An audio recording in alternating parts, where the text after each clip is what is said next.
दोस्तों, आपका high blood pressure रहता है तो तरह तरह की समस्याएं आने लगती है। ऐसी सिचुएशन में हार्ट प्रॉब्लम मतलब हाइपरटेंशन कहा जाता है।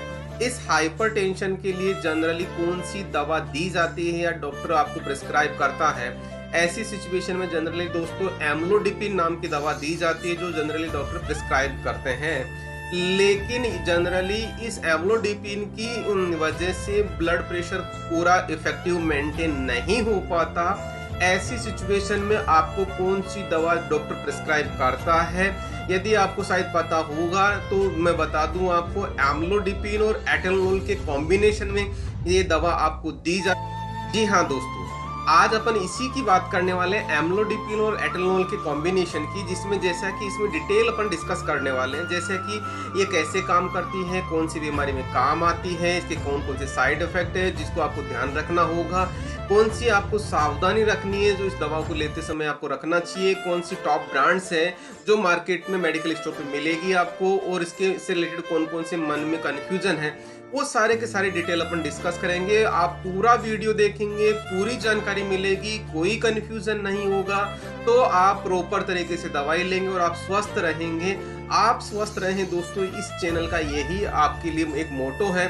तो शुरुआत करते हैं। सबसे पहले एम्लोडिपिन और एटेनोल दोनों दवाइयाँ कैसे काम करती है दोस्तों। तो सबसे पहले बात करता हूँ एम्लोडिपिन की। ये दवा क्या करती है, नॉर्मली आपको जो ब्लड प्रेशर की प्रॉब्लम होती है तो वो जो वेसल्स होती है वो सिकुड़ जाती है, सिकुड़ने की वजह से ज्यादा बीपी हो जाता है, मतलब ज्यादा ब्लड प्रेशर हो जाता है। एम्लोडिपिन क्या करता है दोस्तों, जो सिकुड़ी हुई आपकी ब्लड वेसल है उसको चौड़ा चौड़ा कर देता है, डायलेट कर देता है, जिससे क्या होता है आप ब्लड प्रेशर नॉर्मल वापस हो जाता है। वापस ब्लड नॉर्मल होते ही आपको आराम मिलने लगता है। लेकिन ऐसी सिचुएशन में दोस्तों इसके साथ में एक दवा और दी जाती है, कौन सी, एटेनोल।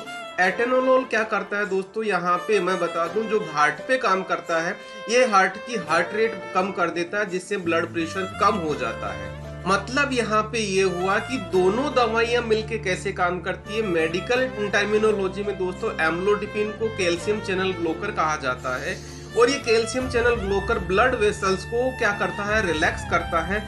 रिलैक्स करने का मतलब यहाँ पे ये समझ लो कि वो डायलेट हो गई, थोड़ी सिकुड़ी हुई थी वो क्या हो गई, डायलेट हो चुकी। उसी तरह से एटेनोल को दोस्तों मेडिकल टर्मिनोलॉजी में इसको क्या करते हैं, बीटा ब्लॉकर बोला जाता है। बीटा ब्लॉकर क्या करता है, हार्ट पे काम करता है और हार्ट रेट कम कर देता है। मतलब आपकी जो हाई बीपी की वजह से रेट बढ़ी हुई थी वो हार्ट रेट को कम कर दिया, जिससे क्या होगा, ब्लड प्रेशर वेसल्स पे कम होगा। इस तरह से दोनों दवाइयां मिलके ब्लड प्रेशर कम करती है और इस तरह से पेशेंट को आराम मिलता है, आपको आराम मिलता है। मतलब ये दोनों दवाइयां आप लेते हैं तो आपको बड़ा आराम मिलता है और नॉर्मली आपको ये देखने को मिलता है। अब अपन बात करते हैं दवाई लेते हैं तो कौन कौन सी बीमारी में इसको यूज करते हैं। तो दोस्तों अपन बात कर रहे हैं आपको, जैसा मैंने बताया, हाइपरटेंशन जिसको अपन हाई ब्लड प्रेशर बोला जाता है, और एंजाइना पेक्टोरिस में मतलब आपको हार्ट से रिलेटेड और जो समस्याएं हैं उस समस्या में भी इसको जनरली दिया जाता है। अब बात करते हैं दोस्तों इसका डोज कितना होता है, मतलब दोनों दवाओं को डोज किस रेंज में दी जाती है। तो इसमें बहुत सारे पैरामीटर्स होते हैं, जैसे मरीज की उम्र कितनी है, मरीज का वजन कितना है, किस ग्रेड का हाइपरटेंशन है, थोड़ा सा बढ़ा हुआ है या बहुत ज्यादा बढ़ा हुआ है, मरीज की कौन सी अवस्था है, मतलब अवस्था का मतलब यहाँ पे है कि नॉर्मली 40 साल की उम्र के आसपास का है या ओल्ड एज पेशेंट है, इसके साथ में कोई दूसरी बीमारी तो नहीं है क्या। इस तरह से दोस्तों देखा जाए जनरली इस एम्लोडिपिन और एटेनोल को किस रेंज में दिया जाता है। 5 mg एम्लोडिपिन होता है, एटेनोल 25 से 50 mg के बीच में कॉम्बिनेशन के फॉर्म में दिया जाता है। अब इस चीज को डिसाइड कौन करता है, आप डॉक्टर के पास जाएंगे, डॉक्टर आपके सिम्टम्स देखेगा, आपके सारे पैरामीटर्स चेक करेगा, उसके बाद में आपकी डोज डिसाइड होती है। तो दोस्तों यहाँ पे आपके लिए रिकमेंडेशन ये है कि आप सेल्फ डोज या सेल्फ मेडिकेशन ना। अब अपन बात करते हैं दोस्तों इसके साइड इफेक्ट्स कौन कौन से हो सकते हैं। तो सबसे पहले आपको सिर दर्द या नींद जैसा अनुभव हो सकता है, तो इसको भी ध्यान में रखिएगा। आपको पैल्पिटेशन मतलब हल्का सा घबराहट जैसी सिचुएशन हो सकती है, और यहाँ पे पैरों में सूजन हो सकती है। ये जनरली पेशेंट्स में देखने को मिलता है। कब देखने को मिलता है, यदि बहुत टाइम तक ये दवा ली जाती है, बहुत टाइम का मतलब साल 2 साल लेते हैं, 6 महीने लेते हैं, तब इसमें ऐसी सिचुएशन आती है कि पेशेंट के पैरों में सूजन आने लग जाती है। दोस्तों ऐसी सिचुएशन में यदि आपको बहुत ज़्यादा साइड इफ़ेक्ट हो रहे हैं तो उस दवा को तुरंत बंद करके कैसे करना है, आप डॉक्टर की सलाह से ही बंद करना है। आपको इमीडिएटली अपनी मर्ज़ी से दवा को बंद नहीं करना है, यहाँ पे ये ध्यान रखिएगा। नहीं तो आपको क्या होगा, अचानक ब्लड प्रेशर जंप करेगा और आपकी बहुत बड़ी समस्या हो सकती है। दोस्तों यहाँ पे अब अपन बात करें इसके से रिलेटेड कौन-कौन सी सावधानियाँ आपको रखनी है। तो सबसे पहले मैं यही कहूँगा, जैसा मैंने अभी भी बोला था, डॉक्टर की सलाह बिना इस दवा को बिल्कुल भी ना लें। दवा जब लेते हैं तो रूटीन में उसी समय पे लें। इस दवा को ना तोड़ें ना फोड़ें, और इस दवा के साथ आपको ना अल्कोहल का सेवन करना है। प्रेग्नेंट लेडीज को और बच्चे को दूध पिलाने वाली माओं को दोस्तों ये दवा बिल्कुल भी बिना डॉक्टर की सलाह नहीं लेनी चाहिए। यदि आपको इस दवा से एलर्जी है तो भी इस दवा को आपको नहीं लेना। लीवर और किडनी से रिलेटेड कोई समस्या है तो भी इस दवा को आपको नहीं लेना चाहिए। डॉक्टर को इमीडिएटली बताना चाहिए कि मुझे लीवर और किडनी से रिलेटेड प्रॉब्लम है। ऐसी सिचुएशन में डॉक्टर या तो दूसरी सेफ मेडिसिन आपको प्रिस्क्राइब करेंगे या जनरली डोज कम की जाती है, तो ऐसी सिचुएशन का आप जरूर ध्यान रखें। दोस्तों सावधानी में आपको क्या करना है, आपको पहली डोज से अचानक ब्लड प्रेशर कम हो सकता है। ऐसी सिचुएशन में उस दिन थोड़ा सा आराम कर लें तो आपको थोड़ा रिलैक्स महसूस होगा। यदि फिर भी कोई समस्या है तो आपको अपने डॉक्टर से प्रॉपर गाइडेंस लेके प्रॉपर मेडिकेशन लेना चाहिए।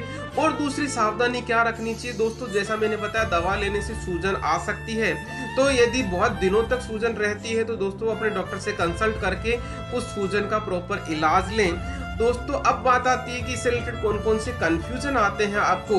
तो पहला कंफ्यूजन है, कई बार बोला जाता है कि इतने साइड इफेक्ट होने के बाद में दवा दोनों सुरक्षित है क्या, मतलब एम्लोडिपिन और एटेनोल लेना सुरक्षित है। जी हाँ दोस्तों, ये दवा दोनों तरीके से सुरक्षित है लेना, लेकिन आपको सिंपल सा एक चीज है कि डॉक्टर की सलाह से ही आपको ये दवाई लेना है। फिर आता है कि एम्लोडिपिन और एटेनोल के दोनों के कॉम्बिनेशन को कब लेना चाहिए, तो रोजाना आपको उसी समय लेना जिस समय आपको डॉक्टर ने प्रिस्क्राइब किया। मतलब यदि शाम को 8 बजे खाने के बाद में बोला गया है तो आपको रोजाना 8 बजे शाम को ही लेना है। आपको समय का डिविएशन चेंज नहीं करना है, थोड़ा सा इस बात का ध्यान रहे। जितना प्रॉपर समय पे दवा लेंगे उतना ही आपका जो ब्लड प्रेशर है उतनी अच्छे से मेंटेन हो पाएगा। फिर आता है दोस्तों, इस दवा को लेने से आपको बीपी सही रहता है तो मुझे कितने दिनों तक लेनी चाहिए। जैसा कि मैंने आपको बताया, इसका मतलब ये हुआ कि आपको यदि ब्लड प्रेशर है और आपको इस दवा लेने से आपका ब्लड प्रेशर नॉर्मल रहता है, इसका मतलब ये है कि आपको दवा रेगुलर आपको लेनी होती है। ये जैसे वैसे नहीं है कि मैंने सर दर्द हुआ, सर दर्द से गोली खाई और मेरा सर दर्द खत्म हो गया तो मैं दवा बंद कर देता हूँ। ब्लड प्रेशर की यदि आपको दवा ले रहे हैं और आपका नॉर्मल ब्लड प्रेशर रहता है तो ऐसी सिचुएशन में इसका मतलब ये है आपको रेगुलर वो दवा लेनी होगी। उसी तरह से दोस्तों फिर आता है कि आप एटेनोल और इससे लेने से यदि ब्लड प्रेशर कम रहने लग जाता है तो उसी सिचुएशन में आपको क्या करना चाहिए, ब्लड प्रेशर लगातार इसके लेने से कम रहता है, इसका मतलब ये हो गया आपको जो डोज दी गई है वो डोज ज्यादा है या आपको दूसरी दवा हल्की दवा की जरूरत है। तो ऐसी सिचुएशन में फिर आप इमीडिएटली दवा को बंद ना करें, अपने डॉक्टर से कंसल्ट करके है या तो दवा की डोज कम कर ले दोनों दवाओं की, या दूसरी हल्की मेडिसिन ले सकते हैं। हल्की का मतलब यहाँ पे लो स्ट्रेंथ की, जो आपको सूट करती है, आपको ब्लड प्रेशर को नॉर्मल कर सकती है। दोस्तों अब बात करते हैं इससे टॉप ब्रांड्स की जो आपको मेडिकल स्टोर पे जनरली मिलती है। शायद आपको नाम सुना होगा, एम्लोप्रेस 80 आता है जो सिप्ला का ब्रांड आता है जो बहुत ज्यादा प्रचलित है। उसी तरह से डॉक्टर रेड्डीज का आता है, स्टेमलो बीटा के नाम से आता है। उसी तरह से दोस्तों एफडीसी कंपनी का आता है, एमोडेप 80 आता है जो आपको मार्केट में मिल जाएगा। मैक्लियोड कंपनी का दोस्तों एम्लोवास 80 आता है जो जनरली बहुत ज्यादा प्रचलन में रहता है। माइक्रोलेब कंपनी का दोस्तों एमलोंग ए के नाम से आता है। तो ऐसी सिचुएशन में मैं जरूर बोलूंगा कोई भी दवा लेने से पहले डॉक्टर की सलाह जरूर लें। उसी मेडिकल स्टोर से दवा खरीदे जहां पे उचित फार्मासिस्ट हो। फार्मासिस्ट होगा तो आपको प्रॉपर जानकारी देगा, प्रॉपर जानकारी होगी दोस्तों तो आपको दवा लेने में कोई समस्या नहीं आएगी। प्रॉपर दवा लेंगे तो आप बहुत जल्दी ठीक हो जाएंगे। इसी के साथ बहुत बहुत धन्यवाद, थैंक यू वंस अगेन।